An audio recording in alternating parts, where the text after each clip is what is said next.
Okay, have we got a connection? It looks like we've got a connection here. Dave here, how are you? Today is the 9th, I think, of June 2019. I don't know if anyone can see me or hear me because I haven't got the specs on. Give me a second. Let me know if we're coming through. And it's a broadcast from my phone actually in the show. So if someone could let me know what's happening, that'd be great. Now you can see all the timber behind me. What we're going to do is have a quick little look around through this. I'm going to switch this. I will leave the screens on. Okay, Ken, how are you, buddy? Okay, so it looks like it's coming through all right. Is the quality okay, or is it pretty rough? Don't worry about my head. Okay, so have a look at this timber. This is camphor laurel, and it's pretty nice. I bought some of it. Oh, thanks. Good. Thanks, Papa Mo. I bought a piece of this the other day. I'll put a post on Facebook. You're at the same place, are you, Ken? Okay, and look over here. So these are some of the Australian hardwoods. So look at this, $800 for this chunk of timber. Now I'm hoping the picture is coming through the right orientation, because as I say, this is out of my phone. I'm also hoping I've got enough battery in here. But absolutely beautiful. Some of the stuff here is amazing. So I'm going to switch the camera around to the one away from me. And let's see if that's going to work. There we go. Okay.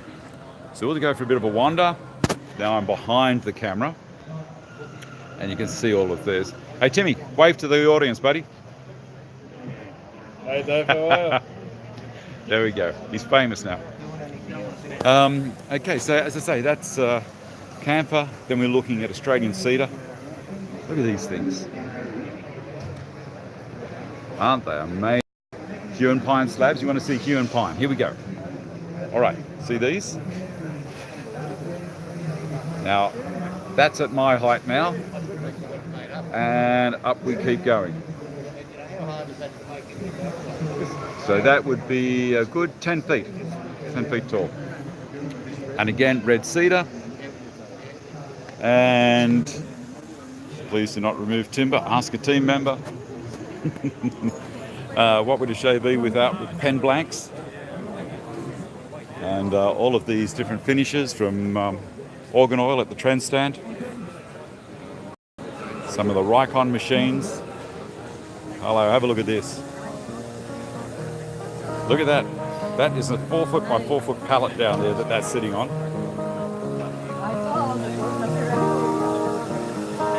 So we're having a quick browse around through this. Wood everywhere. And the place is starting to fill up. It takes a little while to fill up, but there was a heap of people here yesterday. Going past the saw stop demonstration. This is the part that I'm normally doing. Mark's there trying to sell a couple of machines. Okay, Supermax sander. And there's Cameron doing his thing. Don't smile, Cam. Laguna bandsaw. Everyone seems to love those ones. And there's Alan over there. We're going to come over and see Alan around about 11:30. He's going to do a bandsaw box for us. This is a chunk of timber that they've been having people come along and try and get it straight with the hand planes. We don't know how they're going yet. There's a bit of a competition. What else have we got here? Let's get up here to Gifkin's Jig. We're going past the sandpaper man.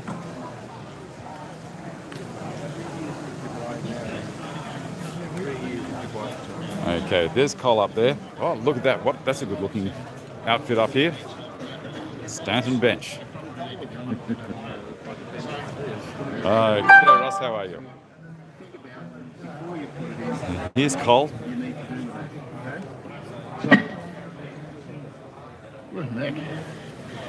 So what I'm going to do is I'm going to be using what we call our rebate cutter. Okay, this is a Gifton's product. So that rebate cutter cuts a 4mm trench 5mm deep. Okay, so cutting that in some of these materials, you'll find that much material torn out all in one go creates tear out in the bottom of the trench. Now that tear out looks really, really ordinary when you're trying to get a nice flush clean surface. Okay, so when I cut my rebates, I do it in 2 passes.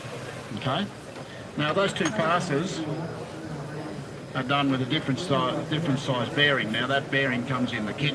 You can see it on the board there, little 19mm bearing. And what I'm going to do is just reduce my depth of cut down to 1.5mm, just by taking that bearing off, putting the other one on.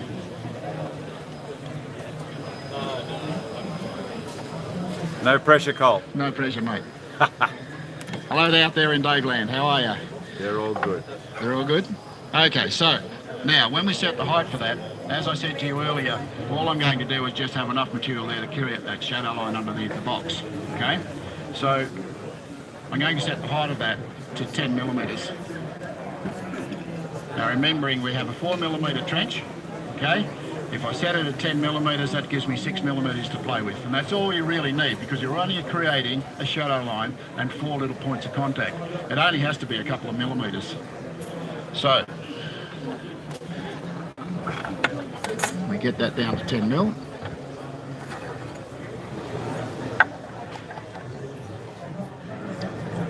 Just to the top of the trench, top of the tooth.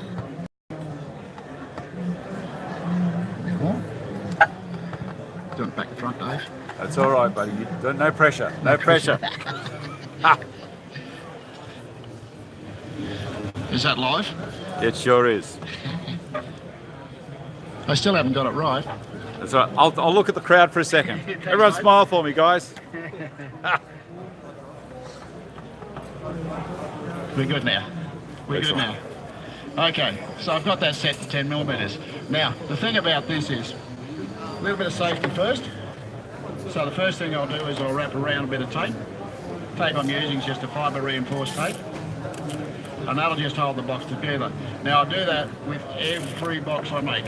Okay, just that safety thing, just to make sure. Here's a tip, guys. You're getting this for free. It doesn't. Everyone else pays their $16 to get in the door. You're getting it for nothing. Lucky buggers. Aren't they lucky?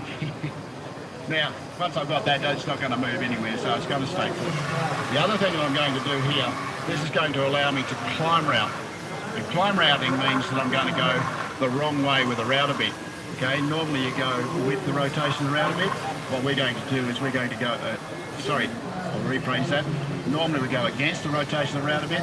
This time we're going to go with the rotation of the router bit. And that means that the router bit is actually scooping out as we're moving along. I only do it when I'm doing little cuts, okay?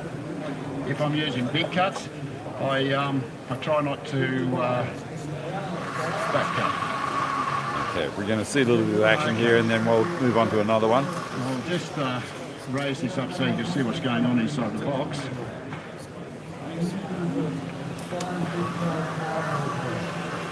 Okay. Here we go. So,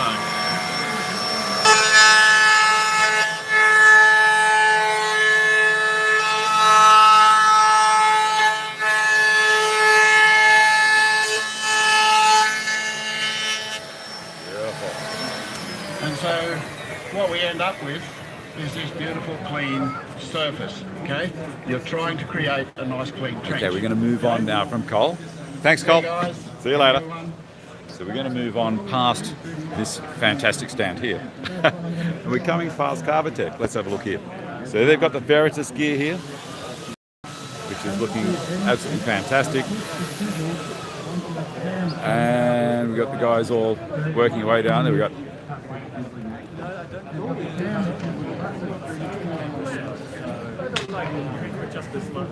Tell us about this shooting plane, Simon. We're live, buddy. Well, it's the Veritas shooting plane. Instead of me talking about it, how about we talk about that board? Look at that end grain. Have a look at that end grain then. Show me how good it is. Look at that. That is pretty good. Actually, it's closing up on Carbotech, so let me get. There you go. They can see it now. Beautiful. Excellent. And so why I believe the shooting boards have got not a 90-degree angle. It backs off ever so slightly. Is that true, or am I asking you a question out of left You're field? asking somebody that doesn't know. Okay, I'm sure you guys out there will be able to help me out with that. But I thought a shooting plane should be at 90 degrees, but I've been told by a few people it should be 89 point something to back the angle off. If you can help me out on the chat there, that'd be great. Interesting. Thank you very much, Simon. We can head off to another venue. Here we go. So we're going to go past. Oh, here's the go. There's a traditional guy here with a lathe that he's running with a stick. Now we're not having very good exposure here because it's got a lot of light behind him. So I'm going to move on from this one. Live film for YouTube. There you go. There's another guy. G'day, Dave. How you doing? James from Fix the Fingers Woodworking. How you going? I'm mate? very, very well. Hello, everybody there. You're not going to see me because you're against the I'm going light. to glass. There you go. That's better. There you go. Well, this man's a bit of a champion of the Australian woodworking scene on YouTube. I do a little bit, that's all. He is. He's going live. I'm not brave enough to go live, so this will go up on my channel a little bit later. But just wanted to pop over and say hello, mate. How you going? Enjoying I'm the show? very well. Yeah, enjoying the show very well. It's amazing, isn't it? It's my first one. Is it? Oh, it's, All just, right. it's great It's stuff. a buzz. Yeah, I'll come and chat you at the bench and let you do what you're doing. Sounds great. See you later, mate. Okay, Bye. see you later. There you go. So we've I just flipped the cameras again.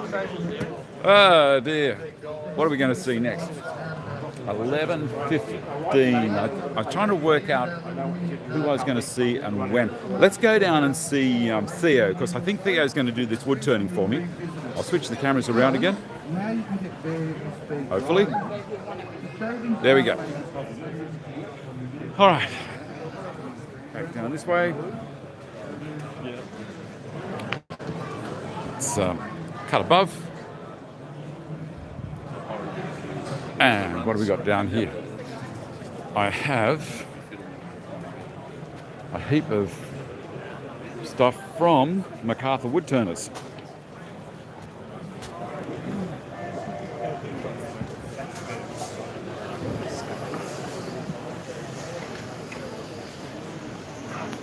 We're going to come down, and Theo should be just about to put the chuck in for me. Look at all this stuff. And we've got all of these planes.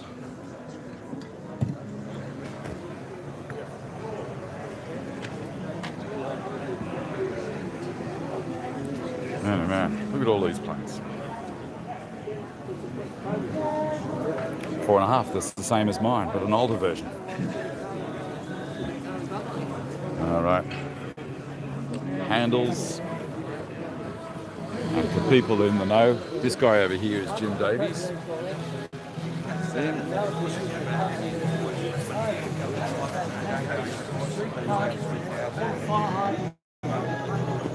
So Jim's sharing his passion and love for planes. Actually, he's helping these guys out, taking their money off them. He's a very generous character, isn't he? How are you going there, Jim? Good day. Watching. Good, good, good. Look at how thin these shavings are that Jim does.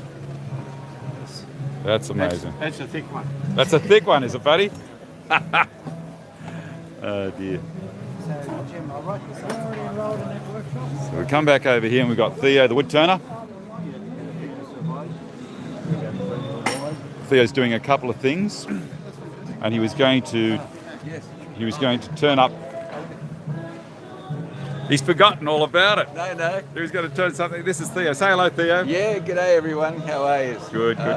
Hope you're enjoying the stream. Here we are at the wood show. We got a few people watching. Oh, that's good. Yep. I can put that video on now. Excellent. So I'll just switch the cameras around again.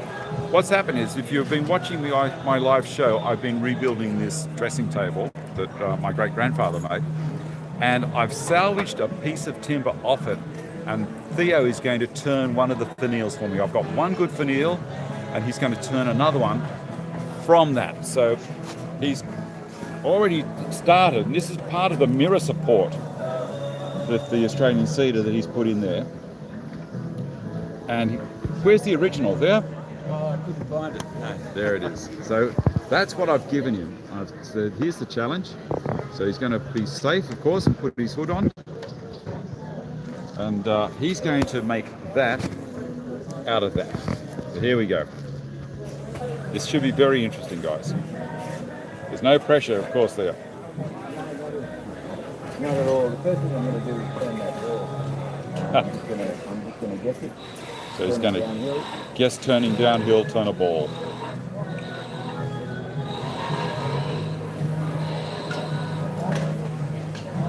Beautiful. I could use the colour. So at the moment, I'm behind this screen. So I'm behind a safety screen. Theo's got the headset on there, so he's not going to be endangered at all. But he's into it. So this is called turning downhill, is it, Theo? Yeah, downhill. So Turn it forward there. there's that little Turn ball. the big steering wheel. See that? He's doing this bit here. I want like it. I'll put the calipers on here. Yeah. I'll do it this way if I can. You're right, buddy.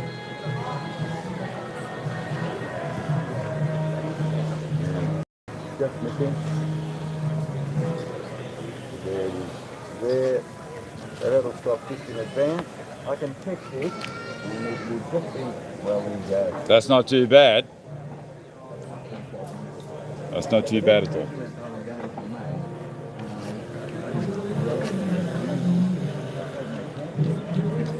I'll try and translate for you. He's saying the next measurement we're going to make. Yeah.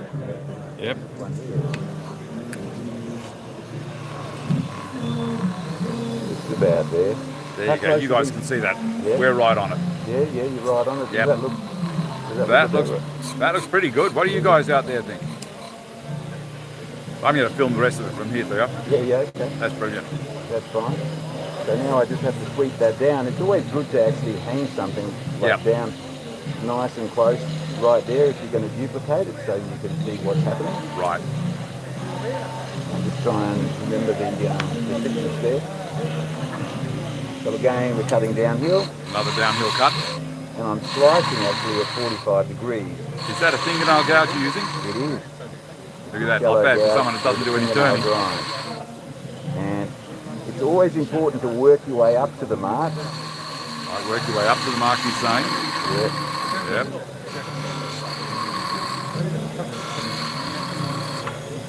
And you can see here I'm really practicing the shape before I get to it. Yep.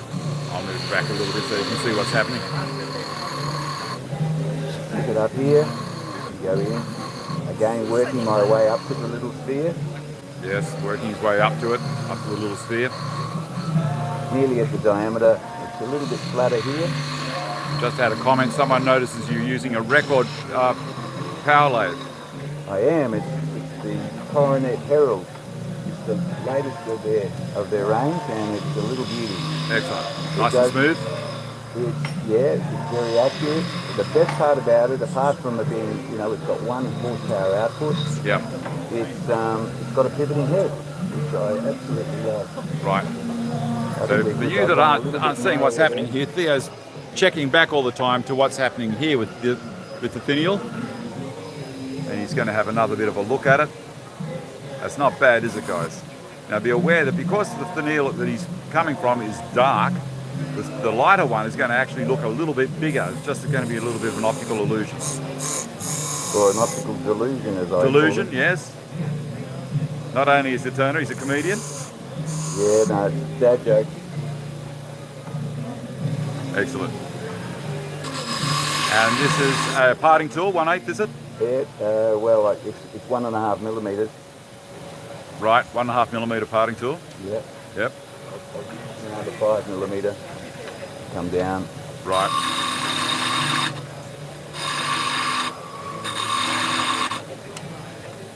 You shouldn't be holding more than one thing at a time. No.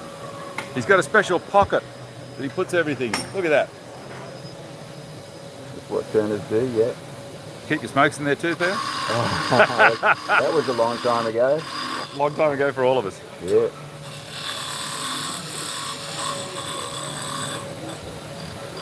Yeah, that right? I'm guessing that's about the diameter there, and I can go narrower here. Right. So he's got it, the original in his hand that you can see. I'm going to just sneak around the back for a second there with the camera, so you can see what's happening. Yeah. Beautiful, excellent. You can show them on the TV if you want. Yes. So Theo's got it running here on the screen.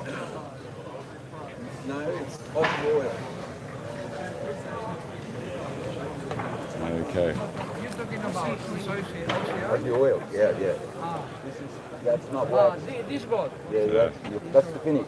We got a customer coming in interrupting the show here, but that's okay. Yeah. That's what it's all about. He's good. He's getting his. Sorry, Theo, you're right. So that's that there, and that's that there. We have to turn in between. How are you supposed to turn in between? Sorry. And so I have this little gouge here, Yeah. and it's an 1/4 inch gouge. Right. And I'm going to work my way up to the mark, like this. Yeah. A little bit narrower. Hi, Vincent, how are you? allowing for sanding. Yeah. And this one here is the same. I'm going to work my way up to the mark. So you're going downhill and uphill, are you? No, we never go uphill. Never go uphill. Just tear the grain, yeah. Okay. So now I'm going down and I'm going to take this out. Yeah.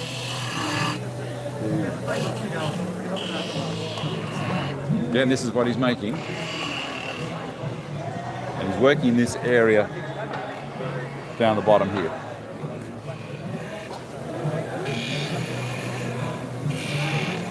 It's always so much easier when everybody's watching. Yep. I'll come back over to the screen.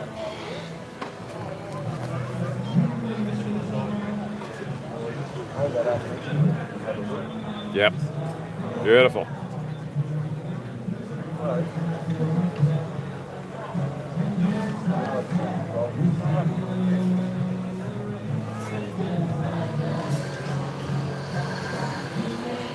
Ah, this is amazing. Like, if you're not a wood turner, it doesn't really matter. What he's doing here is just brilliant. I love it.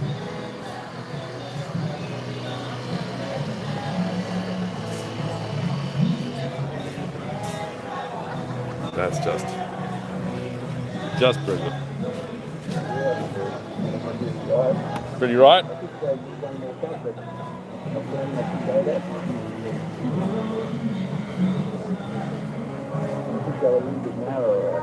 Whatever you want to do. They're going to be 4 foot away from each other, but you... Okay.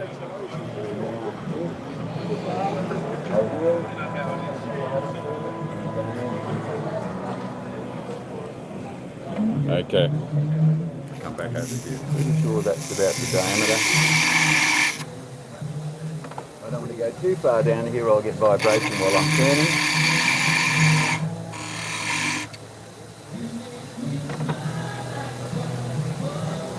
I'm just looking at the thickness here.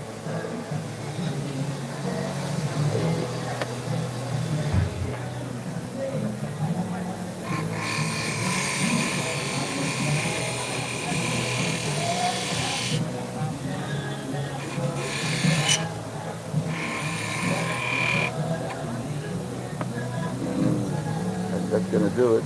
I reckon that's amazing. Now you want me to part it straight off? Yeah, part it straight off because I'm just going to put a dowel in it. I could sand it and put finish on it. No. If you want to, well, what do you reckon's on it? Well, no, you've got to stain it. I'll get it right. No, But just- I can sand it. if you can give it a quick sand, that'd be great. Yeah. So when we look at something like this, you say, well, why would you? It's not exactly round here, actually. Because I haven't got it to. I didn't take it down to round because the dimensions were so critical. Yep. I can feel it. There's a little bit of a flat just there. So Yeah. let me just take one. Beautiful. A penultimate cut. A penultimate. Yeah. Never take a last cut because the tool starts to shake in your hand. Okay. Is it a penultimate or is it a finial ultimate? Ah, yeah. Well, there you go. What's that, Dad? Yeah. Yeah, we're round now. Beautiful. I can go underneath. This is amazing. And the whole idea is to be moving as you engage the tool, so you can't even see where the cut started. Right. That's the real trick to getting the shape that you want. Yep. Excellent. And A little bit of sander on it. What are you going to use? You're going to use just ordinary paper, or are you going to use a rotating disc of some sort, or not? yeah. Oh, look, I'm asking the questions, buddy. You're the pro. Yeah, no, it's a matter of using, and remember you tear your paper because you don't want any sharp edges here just in case you touch your work and it marks it, particularly with cedar. All right, okay. Tear your paper and cut cloth, although you shouldn't really bring cloth anywhere near a lathe. Now look at that, Coming up well? yeah.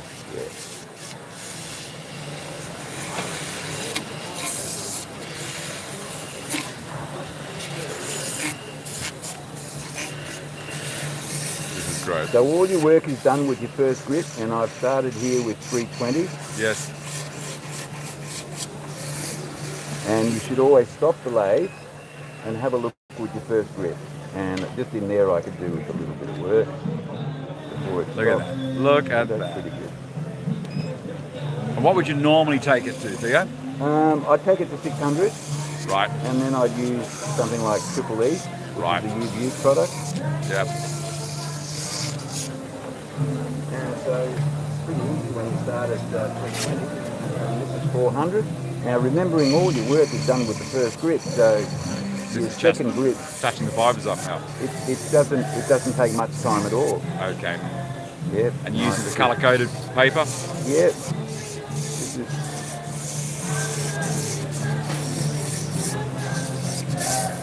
you remember you have to hold these a metre apart. Right. I've got some 600 here, I think, yeah. This is my last bit of 600 grip. It just comes up. Well, you've inspired one of the guys to, as soon as he's finished watching the show, he's going to go straight out to his lathe. Straight. Oh, yeah. Well, that's great. I could make that. Just want to make that a little bit flatter, Right. just so that the thickness here matches a little bit. We're talking about a perfectionist here. There we go. Beautiful. Yeah, that's a lot better. I'm happy with Excellent. that. And I think we're done. So I'll just put it. You really shouldn't. If you're going to stain it, you shouldn't even sand it past. That's fine. Doesn't need it. You're going to part her off now? I am going to part it off. Yeah. Excellent. Here we go. This is the part that scares me. Yeah. No. Well, I'll hold it from underneath so you can see it with the camera. Right. The great thing is that when you do part it off, you don't start where you want to finish. You start away from where you want to finish. Yeah, you work your way up, just taking fine cuts. Now I'm going to, this is a brilliant little record power tool. Right. Because it allows me to tilt and cut with that corner. Yep. Now this one, I probably won't undercut it too much. Normally with the parting tool you get a pretty poor finish.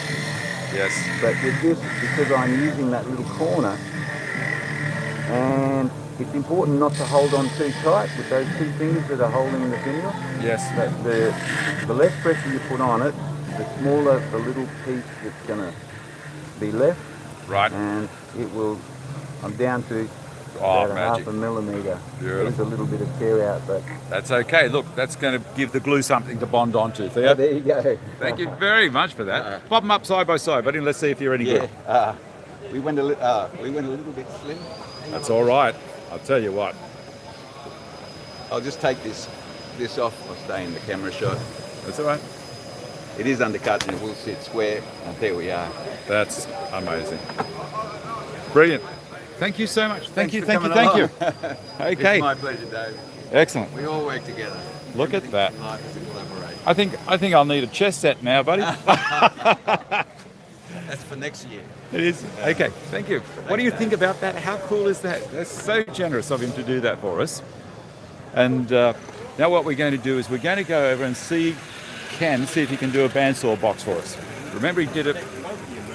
I've got those finials in my pocket at the moment, so I'm going to try and find Ken. He'll be over at the trend stand somewhere. Not Ken. Oh goodness. I forgot. Alan, that's the guy that I'm looking for. Where is he? Okay, I'm looking. I'm looking through the trend stand and asked a couple of the guys here. There he is. There's Alan. And here's Chris from Robert Sorby. And we'll come and see Chris in a little bit. But this is Alan here. And he's making a bandsaw box as we watch. Look at this. That's not bad timing, is it? You're going to give us a wave, Alan, while you're doing that? Beautiful. Say hello to Master Yoda. Master Yoda. All right, so what we've got up on the bandsaw here is they're a bit cheeky.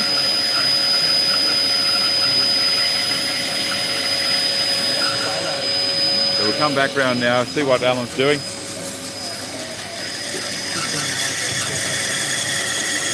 I'll come in a little closer.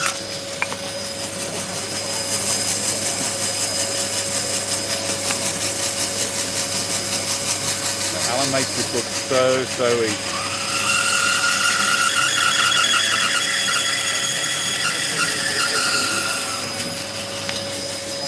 Come back so you can see the man himself. Now, Alan was telling me the last show he's about 105. Is that the right age? Very close. Very close. How old did Yoda actually get? Alan's in his 80s. In his 80s. There you go. Ah! I think he's in his 70s. Where's the video camera to get that one? Pardon? How are you, brother? I'm well. We're streaming live. Got two going. Got two going. Yeah. I'll turn the other one around. We've got a third. Not as good as what you used to have up on the screen. No, but you can do what you can from a phone. The battery runs out. The battery will be fine, I think. So have you come here to buy one of my benches today, have you? You've got one of your benches here, have you? I've got a full stand just around the corner. All right, I'll go and have a look in a minute. Yep. Well, John's up there running everything for me at the moment. We're focusing on what Alan's doing. Yeah, maybe too. Okay, likewise.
This is a very rare thing for you guys to be seeing.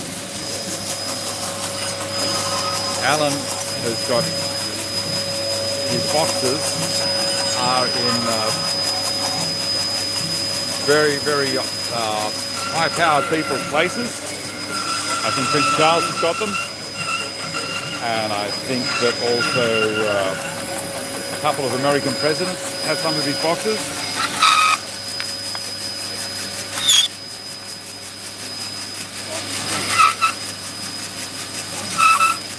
Wait till this is finished, and he puts it all together. You lock it together with an elastic band.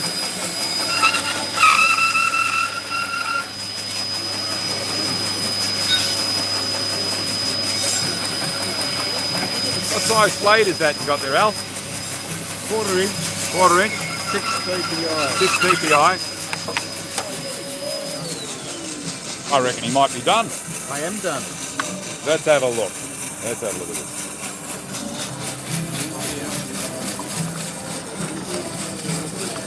You'd reckon he'd done it before, wouldn't you?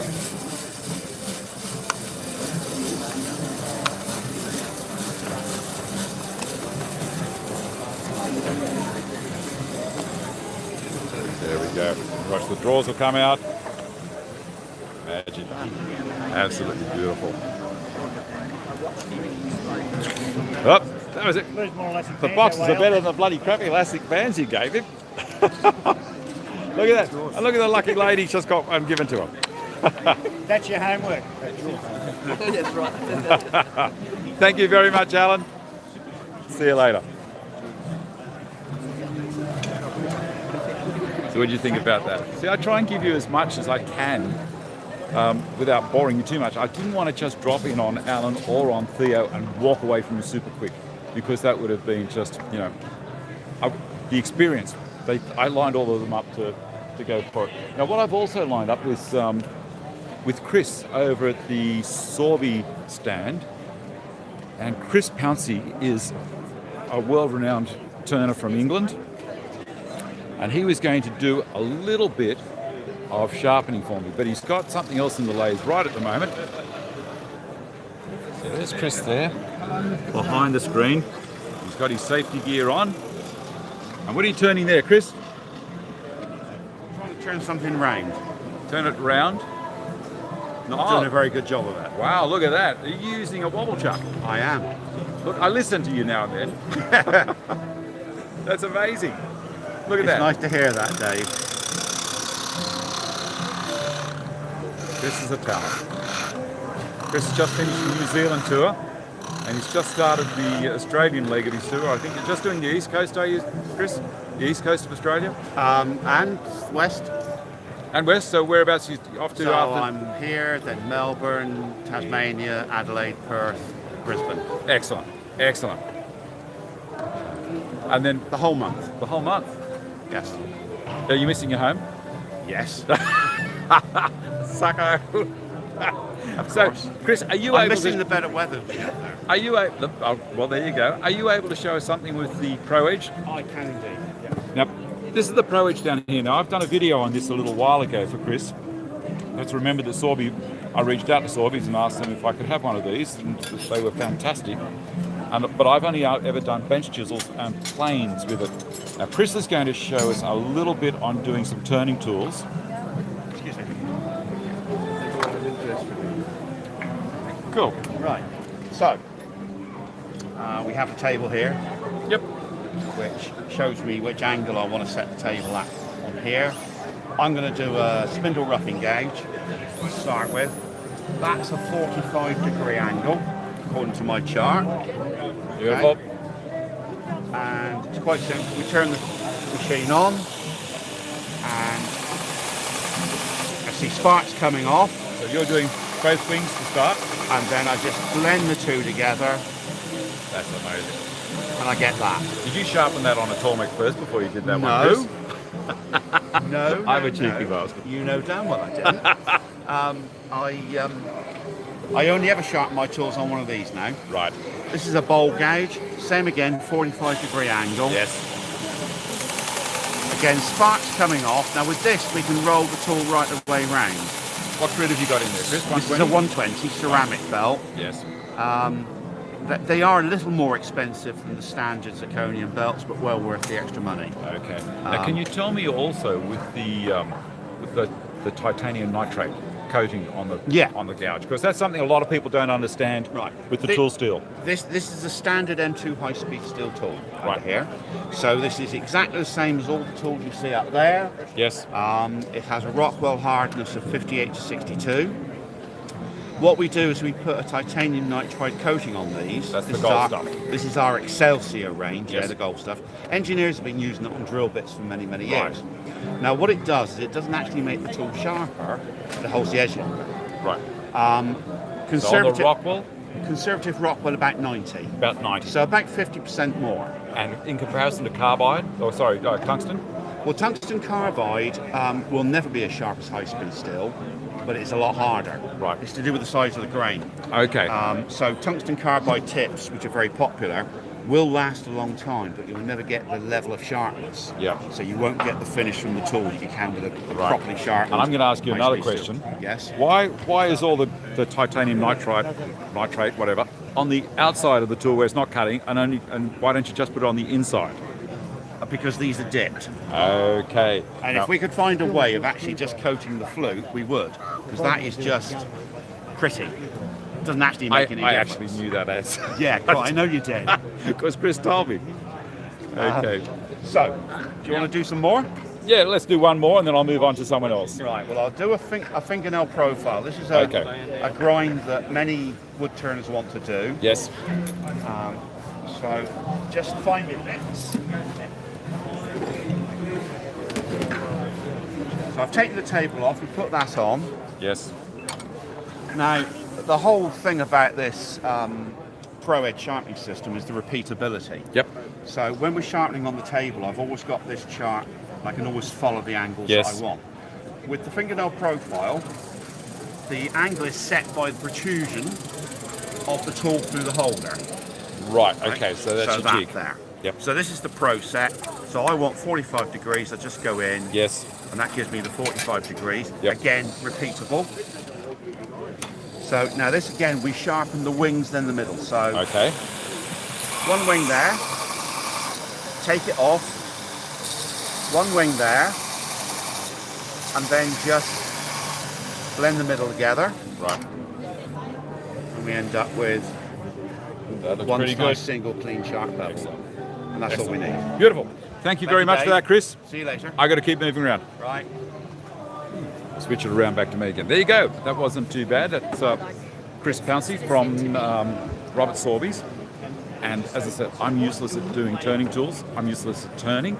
But these guys, these are masters. And so I'm trying to share that with you. Next, we're going to go possibly out up to see Dean Alexander. Now, Dean is a Maori carver. Hold on, we're going past a very important stand here. This is my little stand that I've got set up. So I'm away from it for the moment. I've got the screen running there, and I've done a 3-hour operation, shortened it down to 3.5 minutes with the machine. So we've got it all set up. We'll move past Arbortech, which is rabbit carving. And we're going to go up to, as I say, Dean. So you can see the crowd is starting to build a little bit at the moment. I think people have just been waiting for lunch. So there he is. There's Dean. He's just got a big chisel out and he's doing some carving straight away. Hey Dean, how are you? Yeah, good thanks, mate. Good, good. Now what gouge are you using there, or is this just a straight blade? No, this is a number 2. So Right. it's got a very slight curve, Yes. 25mm wide. Yep. Yeah, so it gives a... Now, what actually inspires you to get the right chisel? Is it just knowledge from time, or is there a set thing that you were taught when you were younger? No, I haven't. I've never been taught how to carve. This is all... Is I'm all that the self-taught, traditional so way for your? It's traditional carving, Yeah. but yeah, I'm self-taught. Right. So And it's come from in here, not through here. Okay. And so in the Maori world of carvers, would you be rated as one of the good ones, or do you feel as though that you're probably better than the rest? No, I never I'm trying to embarrass the big you got to fella. be humble. Yeah, of course you do. So I reckon your work is beautiful. I love it. Yeah, no, a lot of But, people inspired from what I achieved and my journey. Yep. To, Do you break it down with a chainsaw to start, Dean, to get it into the right shape? To stay away from those tools. Okay. You know, everyone thinks of trying to speed up the process. Yep. So what's this one you're working on? So this is one of my wife's chiefs from the far north. All right. Yeah, here is a renowned chief that dealt with colonisation and whatnot, and yeah, So this is on the North Island? on the North Island, the Right. far north. Yep. So when I say the far north, right up the top. And have you put any epoxy resins in there down the end to Yeah. hold it so it doesn't split at all? Yeah, so there is epoxy in here, but the purpose of epoxy is not just to fill the void, it is to bind the timber together Right. and hopefully prevent that crack from continuing. Yeah. It doesn't always work, but a lot of the times it does. Right. And what type of timber is that? It's silky oak. Silky oak? Far north or? No, this silky oak from Australia. Right. But getting back to the chainsaw, I cut this from a log laying on the ground. Yes. Yeah, it was a fairly big tree. Right. And it had been dead for a while, had it? Hadn't been dead for a while, no. It had come from the tree loppers, so in a way you're salvaging the timber because it would only been wood chipped and. Correct. Yeah. So do you work on it green or do you prefer seasoned timber? I prefer seasoned timber. Yeah. But because the timber's so large, it's a process. So ideally, is you can rough it out and then seal it in wax to slow down that drying process. Yes. And then down the track, get back to it. Excellent. And so these guys here, that you've done all of these ones, of course. And are these other chiefs, or they've got a significance? Chiefs, yeah. So, back in the day, we never had a written language, so carving was a way of recording your genealogy, and it was the important that were carved. Yes. Because everything was passed on orally or Yep. from memory. Is there any significance up here, or is this just ornate that you're doing? No, this is what we call tamoko. And then back in the day, this was like having your resume written on your face. Right. You know, it's to do with your genealogy, to do with your traits. Might have been an expert at gardening, Yes. which back in the day was important. Because Of course it would have been. Put food on the table. Yes. Today, you just go to the shop and buy it. So, yeah, those practices are... And he doesn't look too happy there, Dean. What's the story there? No, well, this guy here, his name is Takoti. Yes. And at that time when he was around, the government were taking our land. Right. You know, they would accuse you of doing something just in order to create some conflict and then come and take the land. But this guy here, wouldn't have a bargain. He put up a fight. Right. But, the government eventually caught him and arrested him. Yes. Put him on a boat, took him all the way to the Chatham Islands, and locked him up. But fortunately, 2 or 3 years later, this guy managed to escape from jail, Yes. free the rest of the prisoners, Yes. commandeer a ship, sail all the way back to New Zealand, and Yep. carry on terrorising the government. Good on him. So is this all written on the story here, or is that extra these to it? This is all to do with his genealogy and symbolism from his region. Different symbolism for different regions.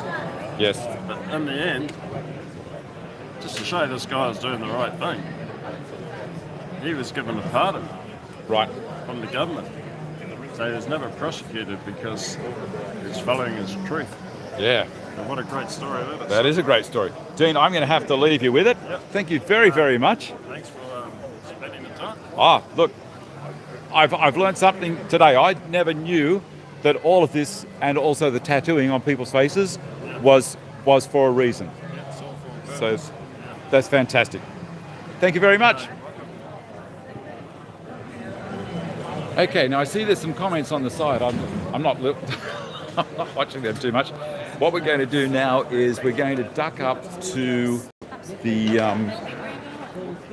where are we going? We're going up to see guitar making and also violin and CNC carbine, and then we're going over to the blacksmith and the sawmill.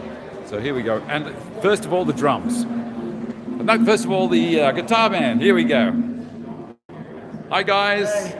So this is the Australian Guitar Making School, correct? Yes, correct. Okay. Correct. And your names? Steve Toscano. And Martin Taylor. Martin Taylor and Steve.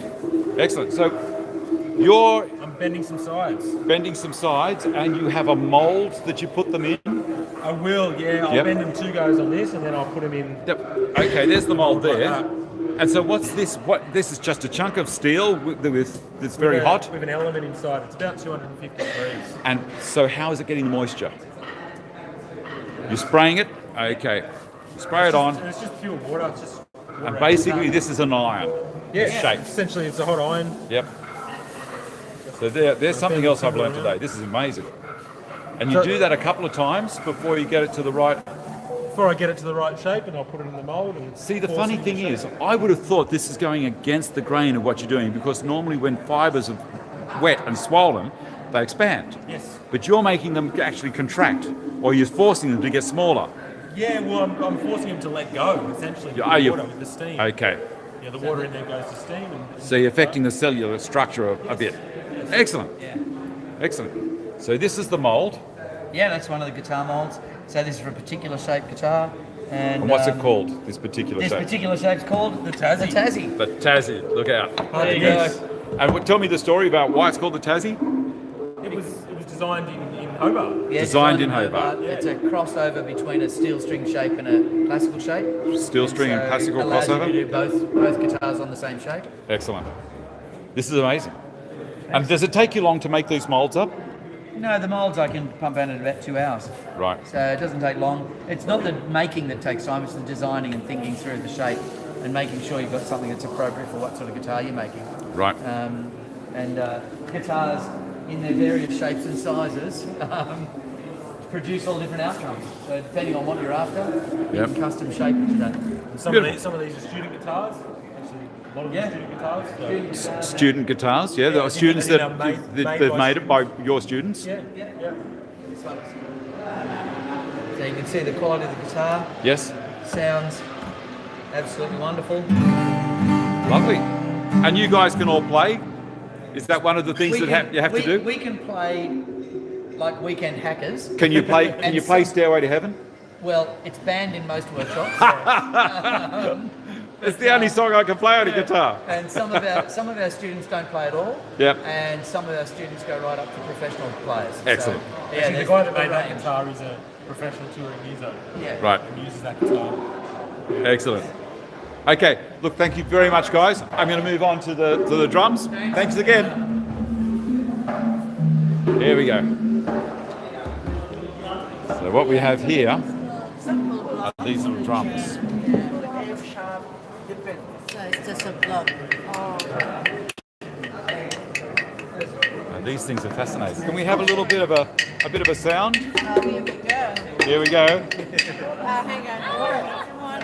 Who's gonna be the? I've got a lot of light behind you there, so I've got to try and get around so we don't have so much of a background. There we go.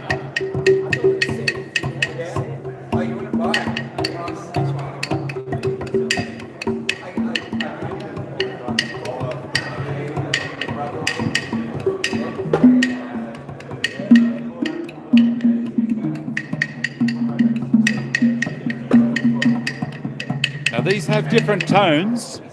What are you aiming for? Do you know that these are particular notes that you're looking for? Or are you just having fun? I've been trying to figure out the Little Mermaid, but I can't quite get The Little it. Mermaid. Yeah. Is that the Little Mermaid that could? Is that like the little engine that could? Something like that?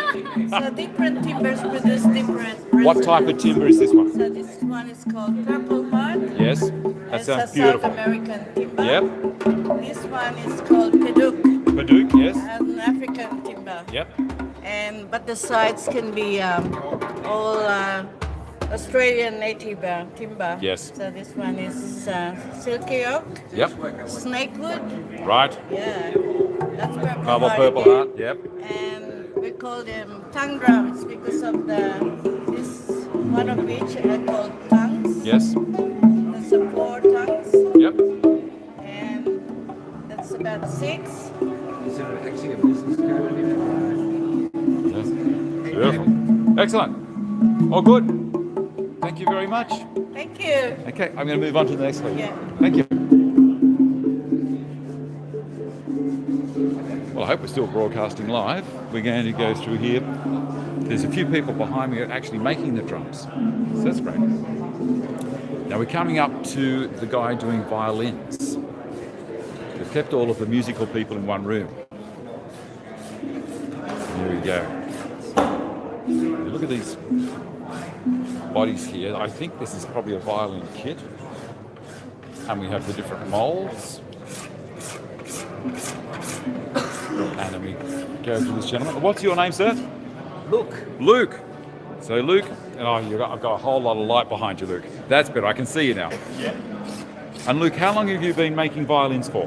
Well, I'm from 1974. 1974? Yeah. Yep. And have you got anyone famous has bought your violins? Sorry? Has anyone famous a famous violinist.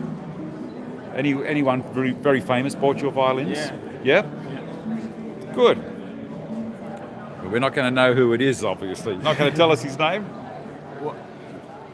No, but don't worry, let's move on. Let's move on. Yeah. So what are you doing here? Now do the scraper for the. This might beside the viola. The viola, not a violin. This, Okay. This the viola. I start to design this viola. Yes. I because I make this for 5 string. Right. You see, normally viola 4 string. Yes. Or maybe violin 4 string. And why are you doing So a 5-string? I decided this on 5 string. This mix viola and violin. Right. Yes. So I do the 5 string. Yeah. And what type of timber is this? This is the spin maple from Europe. Yeah. Right. Yeah. The top one use the spruce. It's spruce. Yeah, Okay. Yeah. And the back and the side use the.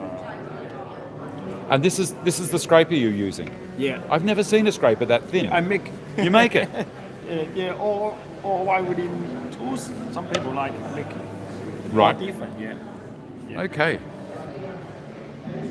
It's a lot of work. How many hours does it take you to make a violin? Oh, I think for the good one, maybe take a handmade or handmade. 100 hours. 100 hours for a handmade. Yeah. That's amazing. Because do the varnish more time. The varnish very slow. Right. Yeah, you different the furniture because furniture is to spy and one to cold, one we finish. For the violin string instruments, you do the varnish very slow to dry. Right. Yeah. Okay. Look, thank you very much for sharing that information with me. I might drop in on the way back. Yeah. Have a look at these. How nice are they? Oh, look, this one's had an accident. No, it hasn't. It's just revealing it in a section. Oh, look, that's how it's supposed to be. Amazing. Alrighty. Oh, and we've got cellos. I'm surprised I knew that. And then we're going to come over to Carbine CNC. How are we going? Good, Dave. Very good. Good, good. Dave, viewers. Yes. So this is a CNC that's just doing some drawings because they're not allowed to make a whole lot of noise with the spindle because it would get the drums. So there's the drawing up there. Oh, and I'll come around the side here. We can see it now. That's a pretty famous guy. And you can see the coordinates as the machine is tracing out what it's trying to draw.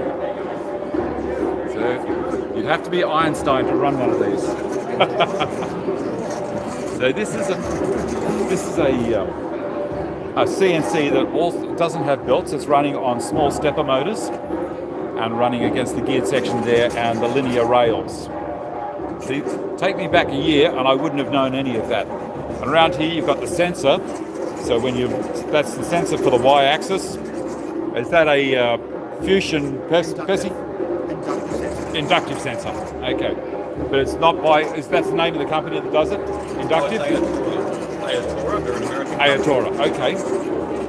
And are these little 20 or 22 stepper motors? NEMA 23s. NEMA 23? And NEMA 34s. Yeah.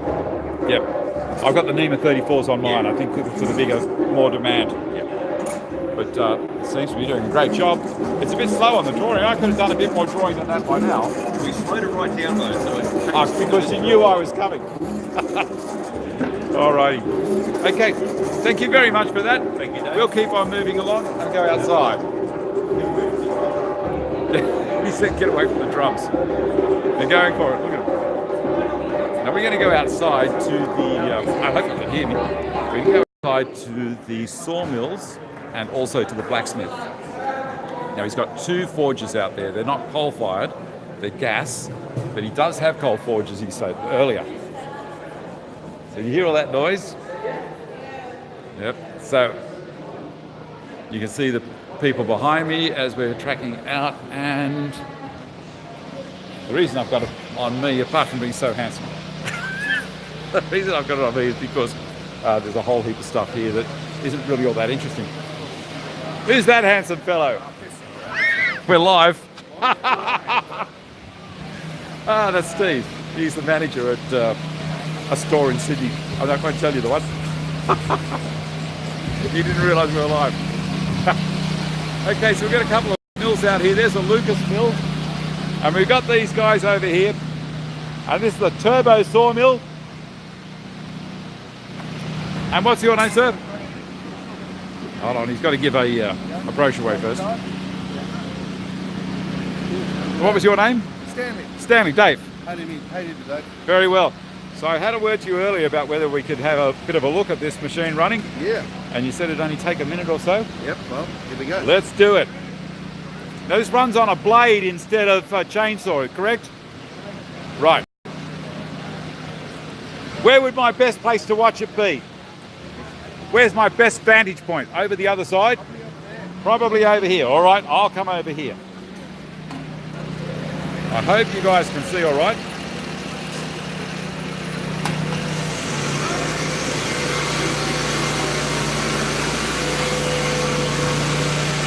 So he's got the blade spinning like crazy.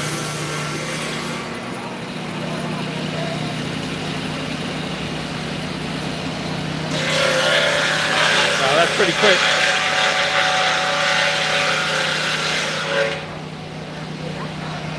I don't know what he was doing there. Maybe he was just leveling it off. It does look like there's water coming through. Oh no, he did the cut into the side.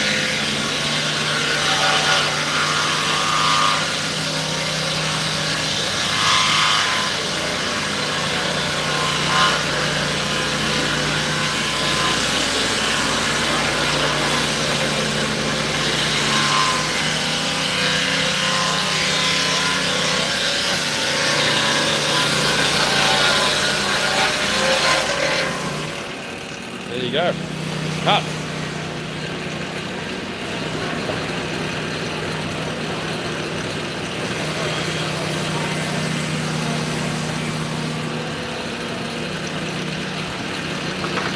Sorry, Dave. You're all right. Not a problem. He's going to go again.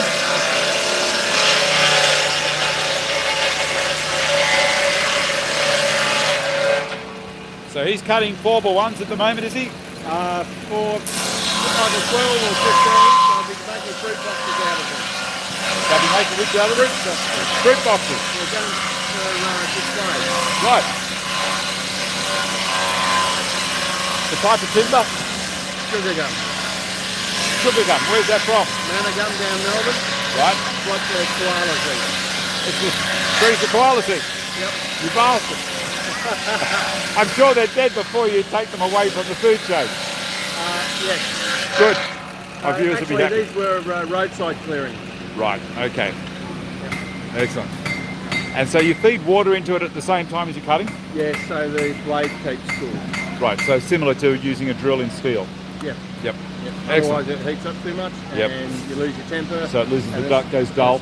No, not the dullness. It's actually the heat. The blade starts to warp. The blade warps. Yep. Right, okay. There's something else I learned today. There you go. They do it also for bandsaws, I notice they feed water in now. Is that the same thing to keep the heat down, to stop Yes, it? correct. To make it hold its set? Yep. Yep. And so they have some chance of cutting out hardwood. Excellent. All right, thank you very much for that. We'll head over here. Now this is the blacksmith. He's out of the sun a bit, so it's going to be a little bit easier. So here we go. We've got some of the stuff that the blacksmith's been doing. And am I able to come in and have a bit of a look and see some thumping? Come round. I've got to come around the outside here. Now I'm going to be shooting into the sun a little bit, so hopefully I can keep away from that. There we go.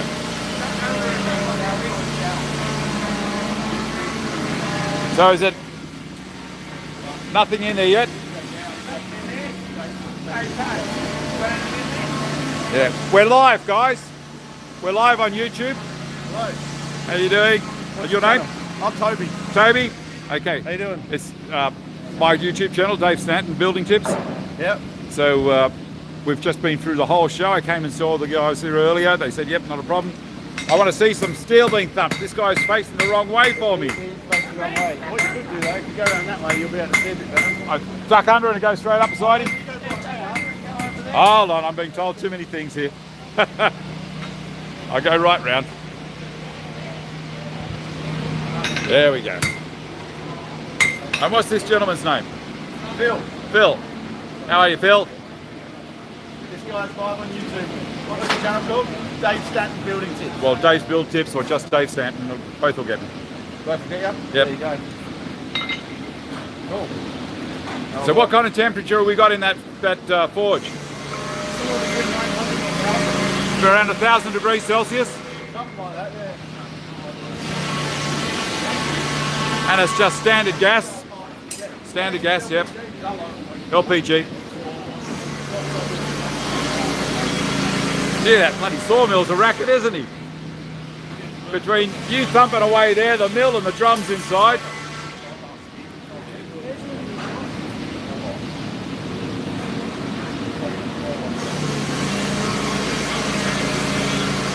Right, there we go.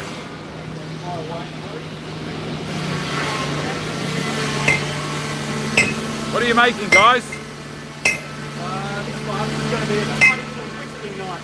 A little knife, right?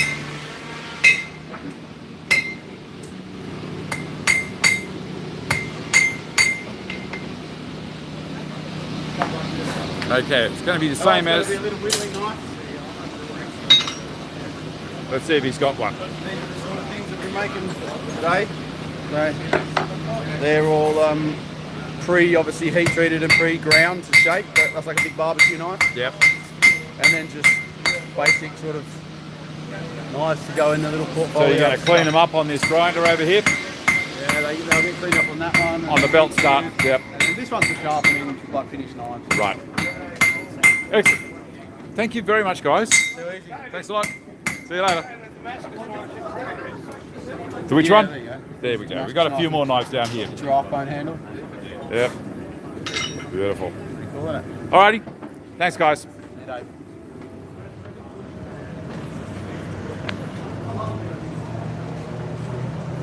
Okay, I'm reading. He didn't think I was interested in turning. It's amazing. Hold on. I can't see any more of the comments.